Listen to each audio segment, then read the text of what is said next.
Hi, I'm John Prasinos, Editorial Director of Investing Daily. Welcome to my video presentation for Monday, April 3rd. To view our full range of publications and trading services, visit our website at investingdaily.com. Also visit the website of our subsidiary, streetauthority.com. In the first quarter of 2023, it didn't pay to be a bear. The naysayers were proved wrong. When U.S.-based regional banks failed, the doomsters warned that we faced a financial contagion.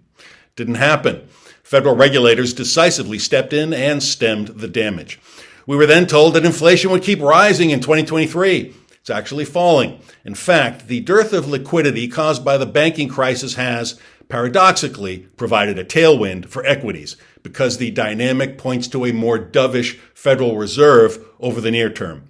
As you can see from the following table, the equity markets in the U.S. and overseas ended last week and the first quarter of 2023 on a high note. Take a look. Year to date, which is the same as Q1, the main indices closed higher as follows. The Dow Jones Industrial Average plus 0.4%, the S&P 500 plus 7%, the NASDAQ plus 16.8%, and the MSCI EAFE plus 4.5%. The benchmark U.S. Treasury yield slipped 0.4% in the quarter. Crude oil prices were volatile during the first quarter, ending down 5.7% as economic worries whipsawed the oil patch. An economic downturn, of course, would dampen demand for energy. But as economic prospects brighten, now might be the time for energy investors to buy on the dip. Bank turmoil led to a significant pullback in the financial services sector, especially among regional banks, but also was an upward catalyst for the tech sector and other growth-oriented segments of the market. High interest rates and growth stocks don't play well together.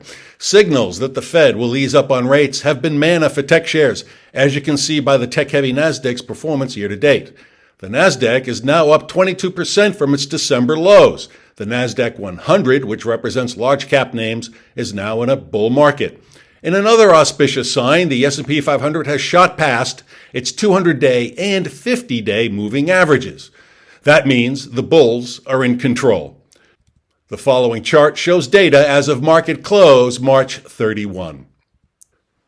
This chart breaks down the S&P 500's performance in 2023 by all 11 sectors. The sectors performed as follows. Communication services plus 20.2%. Consumer discretionary plus 15.8%, consumer staples plus 0.2%, energy minus 5.6%, financials minus 6%, healthcare minus 4.7%, information technology plus 21.5%, materials plus 3.8%, industrials plus 3%, real estate plus 1%, and utilities minus 4%. The signs are favorable for the second quarter and beyond. The U.S. Bureau of Economic Analysis last Friday released the Personal Consumption Expenditures PCE price index for February. The PCE declined to 5.0% on a yearly basis in February from 5.3% in January. This reading came in lower than the market expectation of 5.3%. On a year-over-year basis, both headline and core PCE continue to trend lower.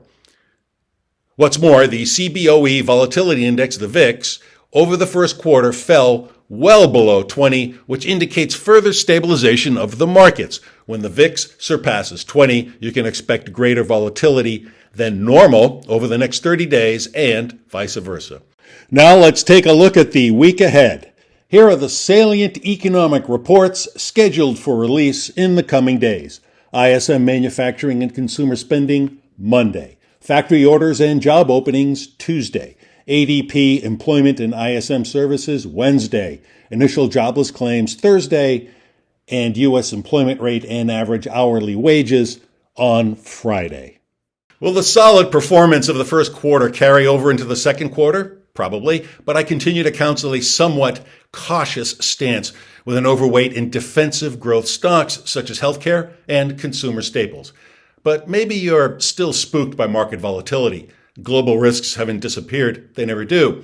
But there's a way to profit from uncertainty. And my colleague, Jim Pierce, can show you how. Jim Pierce is Chief Investment Strategist of our premium trading services, Personal Finance, PF Pro, and Mayhem Trader. Through painstaking analysis, Jim has pinpointed one overlooked precious metal that could offer protection and massive profits: come hell or high water. For details, click the URL at the bottom of the article that accompanies this video on the Investing Daily website. And if you have any questions or feedback, please don't hesitate to send an email to mailbag@investingdaily.com. Thanks for watching.